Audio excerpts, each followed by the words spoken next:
The rain came down in cold sheets, carving streaks into the glass towers of Wall Street. A sea of umbrellas moved like shadows across wet sidewalks, but Ethan Cole didn't notice. He stood frozen under a flickering street lamp, suit soaked, tie half loosened, and a leather-bound notebook crumpled in his hands. Across from him, Thomas, barely 12 years old, barefoot and shivering in a windbreaker 3 sizes too big, stared up at him. Not with fear, not even with hope, but with something far older, understanding. Ethan had just offered him a quarter, the kind of flick gesture high-rises make toward street corners every day. But Thomas didn't take it. He just nodded toward the notebook, eyes never leaving Ethan's. And that's when the trader realized this wasn't about money. That quarter was the test. The notebook was the price. The pages inside, scribbled formulas, childhood handwriting, interest curves plotted in pen, half math, half prophecy. Now, soaked by rain, the ink bled into the paper like a wound. But somehow, under the yellow gutter light, 2 words still glowed faintly through the mess. Compound interest. Not a slogan, not a lesson, a warning. And as Ethan stood there, drenched and dazed, he understood what this night really was. Not a transaction, not charity, an audit, not of dollars, but of choices, of value, of everything he thought he understood about wealth. From that moment on, Wall Street would never be the same, because its sharpest numbers man had just been re-educated by a child who'd never owned a calculator.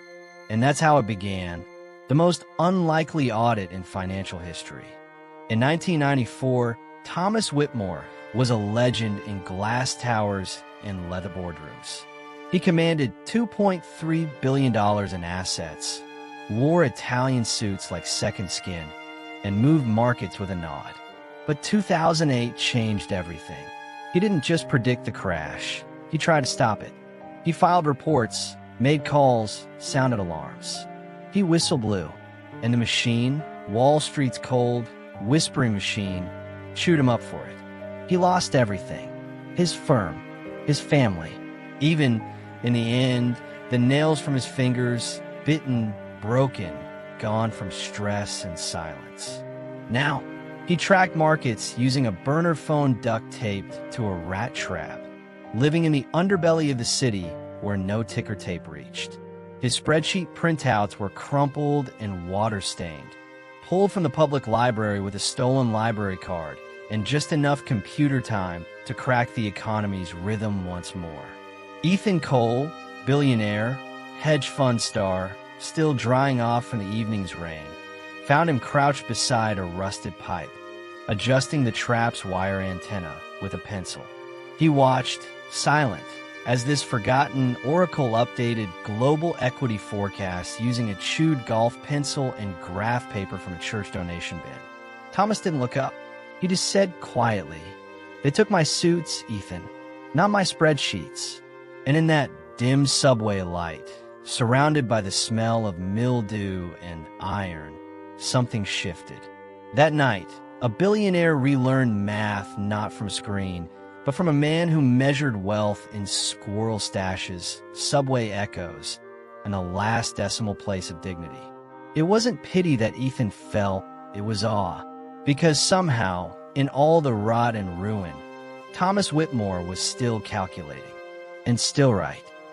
They called it Lesson 17, scribbled in Sharpie on a grease-stained napkin tacked to the side of a shopping cart turned filing cabinet. Liquidity means nothing if you're spiritually bankrupt.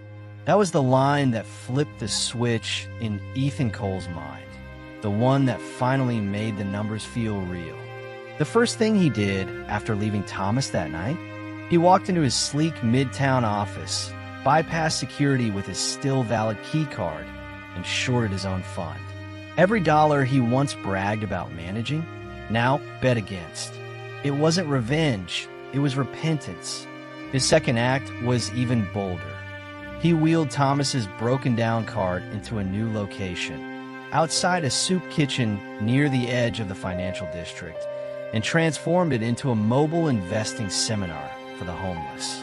No sweets, no predictions, just lessons, street lessons, market basics written on cardboard, graphs drawn with chalk on alley bricks. They used soup cans as collateral, ramen packets as equity, and trust as currency. Word spread. People came, not for food, but for financial fluency. By the end of the week, that grimy alley, lit only by the buzz of a dying neon diner sign, had generated more honest trades, more dignity, and more actual upward momentum than Ethan's old firm had in an entire decade of spreadsheets and spin. Somehow, amid the smoke of a barrel fire and the soft rustle of wrappers being traded like stocks, Wall Street had been reborn, not in towers, but in trust. And the SEC, they didn't just miss it, they never saw it coming. They called it madness at first, a fluke, a headline to skip, just a few angry outliers shouting into alleyways and Reddit threads. But then things started to change. Homeless shelters began showing up at shareholder meetings, not for food, but to vote.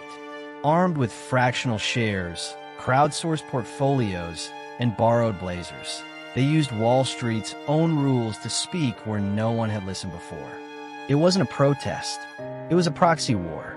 And at the heart of it all, a half-broken laptop in the back of a public library where Thomas Whitmore, gray-haired, coat patched with duct tape, and eyes sharper than any analyst's, typed quietly beneath flickering fluorescent lights. Whitmore's algorithm, they eventually called it, a chaotic string of open-source code written in borrowed time that began exposing shell companies, fraudulent tax shelters, and off-book accounts hidden behind $1,000 suits. No firewall could keep it out because it ran on public terminals, on free Wi-Fi, and on righteous exhaustion.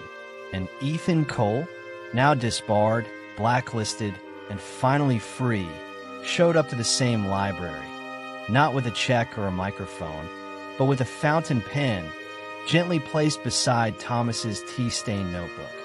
For the Real quarterly reports, he said softly. Thomas didn't answer right away.